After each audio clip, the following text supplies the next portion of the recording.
If a woman is ambitious with ideas that can move her family and the husband's ministry forward, and the husband is the heady type who believes that his wife cannot have a say. He is not lucrative, no vision, but a vision to win contracts he has been pursuing for the past 8 years before he can do anything in life. A pastor that believes in having millions of naira or euro before he can do anything in life. This has made his ministry to stay stagnant. And in that instance, the wife has so much visions for her own self also. But now, because of this whole submission thing, she cannot carry out her tasks because the husband is not listening to her and he's not ready to take a step until he gets this million. So what is your advice to this woman? Should she just relax and not do what she's supposed to do because she's supposed to be a submissive wife? Or what should she do? Submission does not mean that she should go ahead and submit a calling or a purpose to her husband. When you get married, the authority that the wife, that God gives to the husband is over the body, but not over the spirit. Nobody has authority over a man's spirit. Not even God. God doesn't even have authority over a man's will. Even God has to wait for a man to submit himself to his will. And so when marriage does not mean, or submission in marriage does not mean that you have to submit your calling, or you have to submit your purpose in life, or you have to submit your will. No, it's just submission of body. You should understand that. If you don't understand that, we'll be mistaken. Because even the apostles said that, who should we obey first? Should we obey you, the earthly kings and rulers of the synagogue, or should we obey the heavenly king? So, when it comes to calling or pleasing God, you must be faithful to your own calling first of all. So whoever that lady is, if you have a husband like that doesn't want to do anything, he's just lying around, just face your own business. You are called before you even met him. You are called before you are even in your mother's womb. You have been anointed while you are there. So you have a calling that for which you will answer before God Almighty.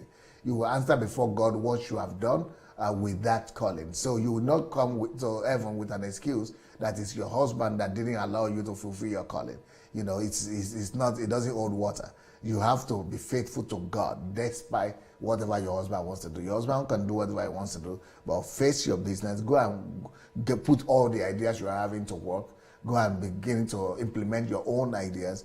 Work and make money for your family, for your children. Take care of your children. Face your business. Please God and live the way God is leading you to live. And leave him alone. Don't push him. Don't bother him. Just pray for him.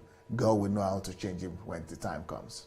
What if he is now giving her conditions that she cannot do what she wants to do? She has to listen to him and listen to his authority until he says otherwise.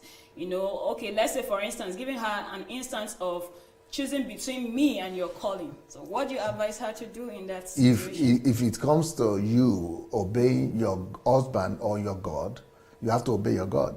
But when husband now says either me or God, you have to tell him point blank that God created you. So before I begin to obey you and not obey him, maybe not, both of us will not be here. So you tell him point blank that you are going to obey God. You just make your choice. Okay, great. It is only whatever we are ready to lose that we keep. If you are not ready to lose that husband, you will not be able to keep him. If you are not ready to, lose everything, even your own life for Christ's sake, you are not ready to keep that life. So be ready to lose everything for Christ's sake, and God will find a way for you to keep for you to keep it. Wow, that's wonderful, Pastor. If you're not ready to lose everything, you cannot keep it.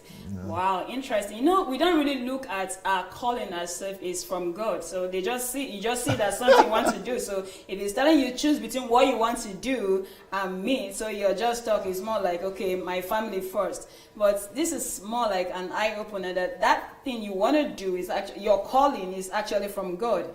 And God should be placed above every other thing you're doing in your life. Yes, because you are called and you are created for that purpose before you even knew that you are a girl or you are a woman in the first place. Talk less of having a husband. You have been called to accomplish a purpose on the earth. You are created for that purpose. It supersedes any other thing. Money, children, husband, family, the calling to please God comes first. Your calling, you were created for that calling before you are even, before you even married.